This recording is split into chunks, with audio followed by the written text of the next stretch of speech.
राधे राधे मित्रों, कैसे हैं आप सब। आशा है आप सभी कुशल होंगे। आपका मेरे चैनल पर एक बार फिर से स्वागत है। भगवान नारायण, नर श्रेष्ठ नर, देवी सरस्वती तथा महर्षि वेद व्यास को नमस्कार करके भगवान की विजय कथा से परिपूर्ण इतिहास पुराण आदि का पाठ करना चाहिए। सूत जी कहते हैं, राजा अम्बरीश ने परमेष्ठी ब्रह्मा के पुत्र देवर्षि नारद से पुण्यमय वैशाख मास का महात्म्य इस प्रकार पूछा। ब्राह्मण, मैंने आपसे सभी महीनों का महात्म्य सुना। उस समय आपने यह कहा था कि सब महीनों में वैशाख मास श्रेष्ठ है। इसीलिए यह बताने की कृपा करें कि वैशाख मास क्यों भगवान विष्णु को प्रिय है और उस समय कौन कौन से धर्म भगवान विष्णु के लिए प्रीति कारक हैं। नारद जी ने कहा, वैशाख मास को ब्रह्मा जी ने सब मासों में उत्तम बताया है।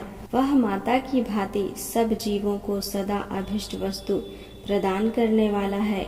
धर्म, यज्ञ, क्रिया और तपस्या का सार है। संपूर्ण देवताओं द्वारा पूजित है।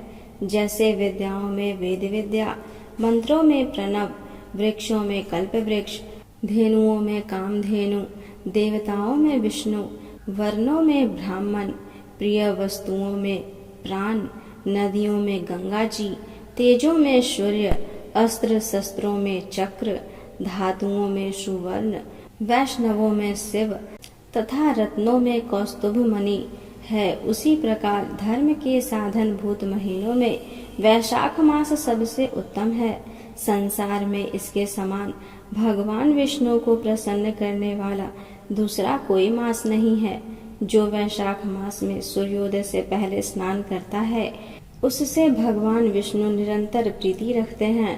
पाप तभी तक गरजते हैं जब तक जीव वैशाख मास में प्रातः काल जल में स्नान नहीं करता।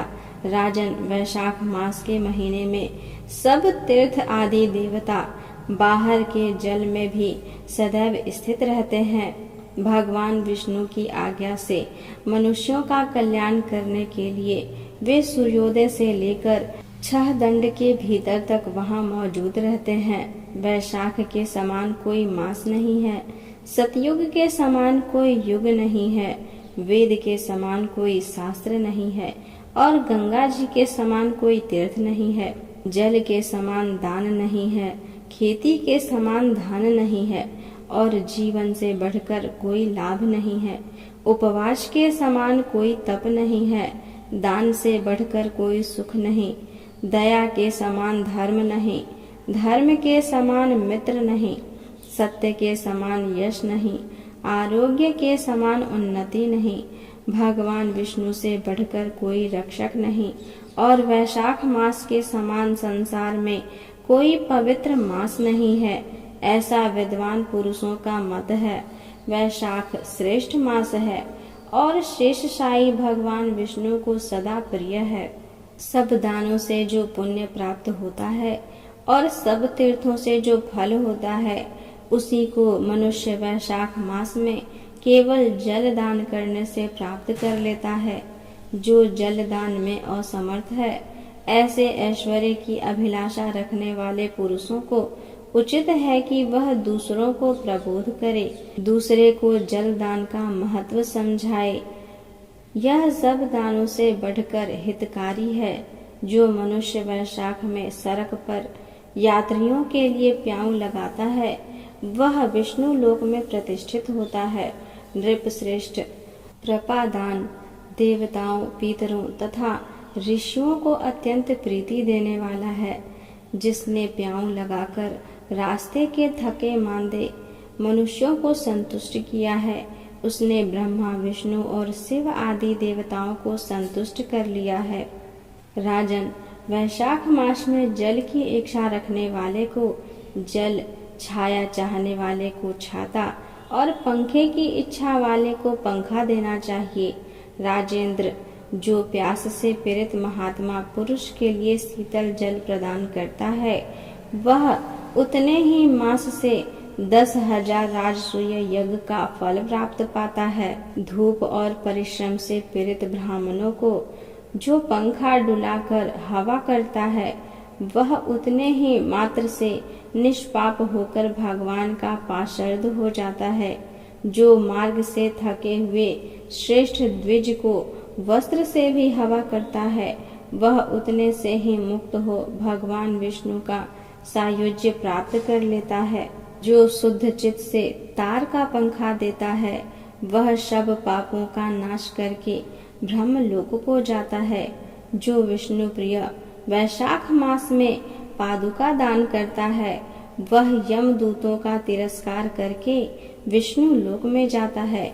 जो मार्ग में अनाथों के ठहरने के लिए विश्रामशाला बनवाता है उसके पुण्य फल का वर्णन किया नहीं जा सकता। मध्याह्न में आए हुए ब्राह्मण अतिथि को यदि कोई भोजन दे तो उसके फल का अंत नहीं है। राजन, अन्नदान मनुष्य को तत्काल तृप्त करने वाला है, इसीलिए संसार में अन्न के समान कोई दान नहीं है। जो मनुष्य मार्ग के थके हुए ब्राह्मण के लिए आश्रय देता है उसके पुण्य फल का वर्णन किया नहीं जा सकता। भूपाल, जो अन्नदाता है वह माता पिता आदि का भी विस्मरण करा देता है, इसीलिए तीनों लोकों के निवासी अन्नदान की ही प्रशंसा करते हैं। माता और पिता केवल जन्म के हेतु हैं, पर जो अन्न देकर पालन करता है महिषी पुरुष इस लोक में उसी को पिता कहते हैं। नारद जी कहते हैं, वैशाख में धूप से तपे और थके मांदे ब्राह्मण को श्रमनाशक सुखद पलंग देने से मनुष्य कभी जन्म मृत्यु आदि के कलेशों से कष्ट नहीं पाता। जो वैशाख मास में पहनने के लिए कपड़े और बिछावन देता है वह उसी जन्म में सब भोगों से संपन्न हो जाता है और समस्त पापों से रहित हो ब्रह्म निवारण मोक्ष को प्राप्त होता है। जो तिनके की बनी हुई या अन्य खजूर आदि के पत्तों की बनी हुई चटाई दान करता है उसकी उस चटाई पर साक्षात भगवान विष्णु शयन करते हैं। चटाई देने वाला बैठने और बिछाने आदि में सब ओर से सुखी रहता है। जो सोने के लिए चटाई और कंबल देता है वह उतने ही मात्र से मुक्त हो जाता है। निद्रा से दुख का नाश होता है, निद्रा से थकावट दूर होती है और वह निद्रा चटाई पर सोने वाले को सुख पूर्वक आ जाती है। धूप से कष्ट पाए हुए श्रेष्ठ ब्राह्मण को जो सूक्ष्मतर वस्त्र दान करता है वह पूर्ण आयु और परलोक में उत्तम गति को पाता है। जो पुरुष ब्राह्मण को फूल और रोली देता है वह लौकिक भोगों का भोग करके मोक्ष को प्राप्त होता है। जो खस कुश और जल से वासित चंदन देता है वह सब भोगों में देवताओं की सहायता पाता है तथा उसके पाप और दुख की हानि होकर परमानंद की प्राप्ति होती है। वैशाख के धर्म को जानने वाला जो पुरुष गोरोचन और कस्तूरी का दान करता है वह तीनों तापों से मुक्त होकर परम शांति को प्राप्त होता है। जो विश्रामशाला बनवाकर प्याओं सहित ब्राह्मणों को दान देता है वह लोकों का अधिपति होता है। जो सड़क के किनारे बगीचा, पोखरा, कुआं और मंडप बनवाता है वह धर्मात्मा है। उसे पुत्रों की क्या आवश्यकता है। उत्तम शास्त्र का श्रवण, तीर्थ यात्रा, सत्संग, जलदान, अन्नदान, पीपल का वृक्ष लगाना तथा पुत्र, इन सातों को विज्ञ पुरुष संतान मानते हैं। जो वैशाख मास में तापनाशक तक्र दान करता है वह इस पृथ्वी पर विद्वान और धनवान होता है। धूप के समय मट्ठे के समान कोई दान नहीं है, इसीलिए रास्ते के थके मांदे ब्राह्मणों को मट्ठा देना चाहिए। जो वैशाख मास में धूप की शांति के लिए दही और खाड़ दान करता है तथा विष्णु प्रिय वैशाख मास में जो स्वच्छ चावल देता है वह पूर्ण आयु और संपूर्ण यज्ञों का फल भोगता है। जो पुरुष ब्राह्मण के लिए गो घृत अर्पण करता है वह अश्वमेघ यज्ञ का फल पाकर विष्णु लोक में आनंद का अनुभव करता है। जो दिन के ताप की शांति के लिए सायंकाल में ब्राह्मण को ऊख दान करता है, उसको अक्षय पुण्य प्राप्त होता है। जो वैशाख में शाम को ब्राह्मण के लिए फल और शरबत देता है, उससे उसके पितरों को निश्चय ही अमृत पान का अवसर मिलता है। जो वैशाख के महीने में पके हुए आम के फल के साथ शरबत देता है, उसके सारे पाप निश्चय ही नष्ट हो जाते हैं। जो वैशाख की अमावस्या को पितरों के उद्देश्य से कस्तूरी, कपूर, बेला और खस की सुगंध से वासित शरबत से भरा हुआ घड़ा दान करता है, वह 96 घड़ा दान करने का पुण्य पाता है। वैशाख में तेल लगाना, दिन में सोना, कांसे के पात्र में भोजन करना, खाट पर सोना, घर में नहाना, निषिद्ध पदार्थ खाना, दोबारा भोजन करना और रात में खाना, ये 8 बातें त्याग देनी चाहिए। जो वैशाख में व्रत का पालन करने वाला पुरुष पद्म पत्ते में भोजन करता है, वह सब पापों से मुक्त हो विष्णु लोक में जाता है। जो विष्णु भक्त पुरुष वैशाख मास में नदी स्नान करता है, वह तीनों जन्मों के पाप से निश्चय ही मुक्त हो जाता है। जो प्रातः काल सूर्योदय के समय किसी समुद्रगामिनी नदी में वैशाख मास में स्नान करता है, वह 7 जन्मों के पापों से तत्काल छूट जाता है। जो मनुष्य 7 गंगाओं में किसी भी उस काल में स्नान करता है, वह करोड़ों जन्मों में उपार्जित किए हुए पाप से निसंदेह मुक्त हो जाता है। जानवी, गोदावरी, कालिंदी, सरस्वती, कावेरी, नर्मदा और वेना, ये 7 गंगाएं कही गई हैं। वैशाख मास आने पर जो प्रातः काल बावलियों में स्नान करता है, उसके महापातकों का नाश हो जाता है।